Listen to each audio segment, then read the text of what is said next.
Halo kawan-kawan dimanapun kalian berada yang hobinya menghayal ingin sukses sama seperti saya. Sebelum lanjut, pasang handsfree kalian, oke?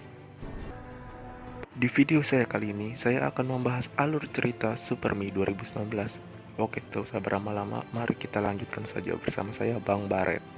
Di awal film, dengan paparan tebing sejauh mata memandang, ada seorang pria sebatang kara di sebuah gerbong kereta yang belum disebutkan namanya.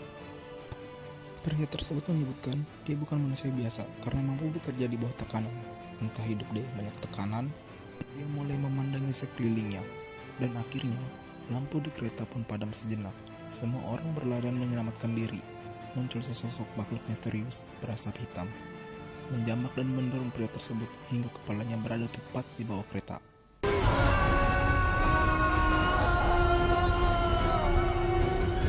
Ternyata cuman mimpi, guys. Setelah bangun, pria tersebut tidak lupa menyalakan sebat yang menyilang di jarinya dan meminum teh, entah apa mereknya. Di depan kamar ada seorang pria parubaya mengetuk hingga ingin mendobrak kamarnya. Akan tetapi, pria tersebut malah pergi dan jalan-jalan santai menikmati sebat yang masih menyilang di jarinya. Setelah jauh berjalan atau perut yang lagi lapar, pria tersebut membeli jajanan aneka martabak sambil menoleh ke arah kafe yang ada gadis cantik sedang membersihkan meja. Dan tidak lupa ia menghayal. Saya tidak paham apakah dia menghayal jorok. Baru mau lanjut menghayal, dengan martabak yang ada di tangannya, ada seorang pria yang memanggilnya di depan kamar, menepuk pundaknya, dan tokoh utama kita kabur hingga makanannya jatuh. Tidak memperdulikan makanannya, dia terus berlari.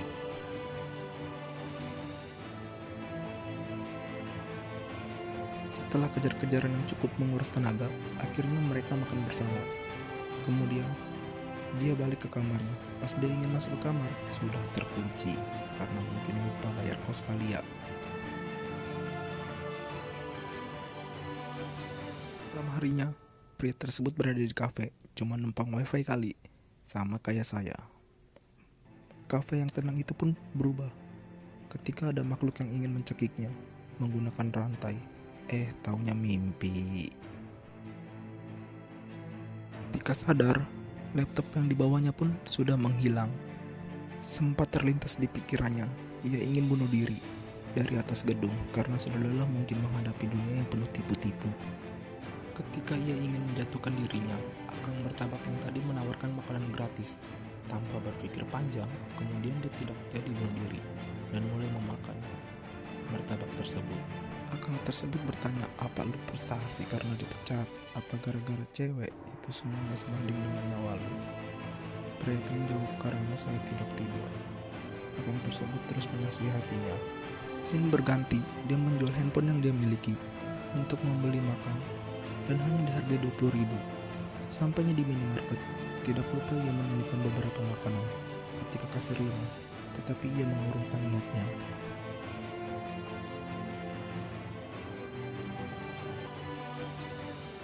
Di sini kita tahu bahwa nama pria tersebut Sangyu ketika ada seorang wanita menyapanya dan berbincang.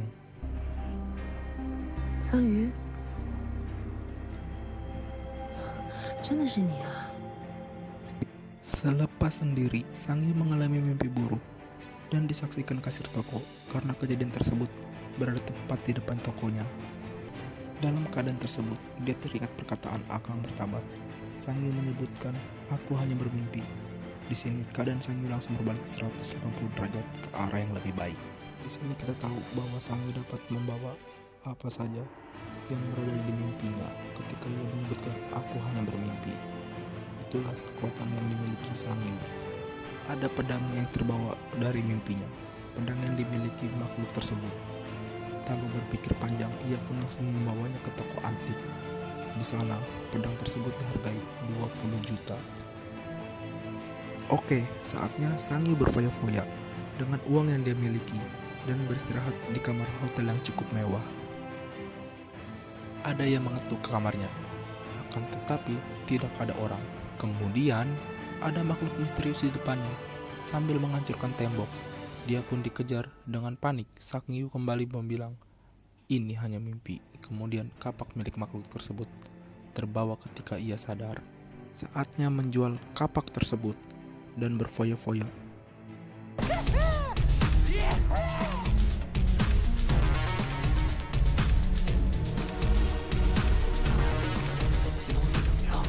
Tidak lupa, Sang Yu mampir ke kedai Amer yang banyak ciwi-ciwi gemoy.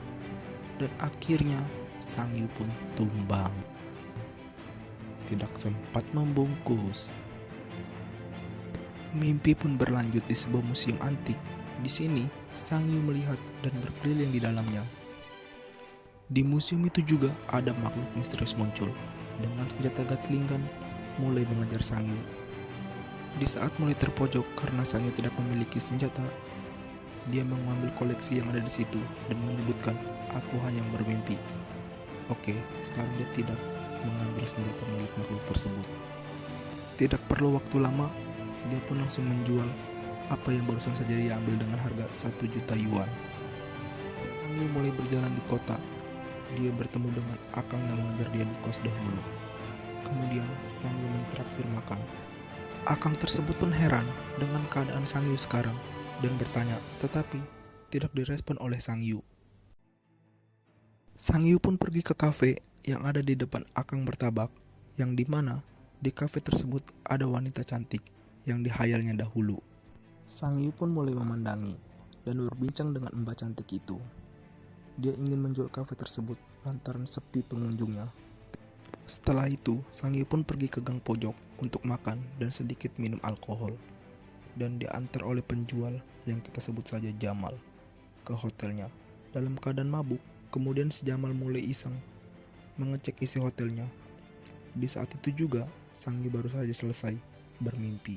Sedikit perbincangan di antara mereka. Setelahnya, ia kembali bermimpi di sebuah berangkas penuh uang. Di tempat itu juga muncul makhluk misterius tersebut. Di sini, Sang Yu mulai melakukan perlawanan dan sudah bisa mengendalikan kekuatan supernya. Scene beralih di kafe yang sudah Sang Yu beli dan mulai ramai pengunjung. Selepas tutup, Sang Yu berjalan menuju mobilnya bersama perempuan cantik pemilik kafe pertama dan sedikit bercerita. Mereka menuju bioskop terdekat menggunakan mobil. Pulangnya, Sang Yu pun kembali bermimpi. Ia bermimpi tidur bersama gadis pemilik kafe itu. Dan ada kilasan makhluk misterius tersebut. Mimpi pun berpindah, di mana Sang Yu sedang berada di suatu tempat harta karun. Di situ banyak sekali emas dan ada makhluk seperti penjaga di tempat itu. Dan Sang Yu pun langsung mengambil sabuk kejuaraan makhluk itu. Setelah Sang Yu mengambil sabuk tersebut, emas di tempat itu pun mulai terbang dan mulai hancur. Setelahnya, Sang Yu langsung menjual sabuk tersebut dan berbincang bersama pembelinya. Scene berganti di mana Sang Yu pergi ke suatu tempat dan menuju lantai teratas, bertemu makhluk yang menyerupai dirinya dan membayangkan suatu hal, ternyata dia sedang bermimpi. Ia pun mulai berkeliling ke tempat koleksinya dan membayangkan kejadian-kejadian aneh di sana. Ketika Sang Yu keluar hotel, ada pria misterius mengikutinya, menyekapnya langsung membawanya. Di tempat itu, Sang Yu meminta agar melepaskannya dan boleh mengambil apa saja yang ia miliki. Mereka lalu menuju ke tempat penyimpanan Sang Yu dan bertanya bagaimana cara mendapatkannya. Perkelahian pun terjadi. Sang Yu dan rekannya pergi melarikan diri. Sang Yu mendapat tikaman saat kabur dari tempat itu. Rekannya mengorbankan nyawanya untuk mengulur waktu.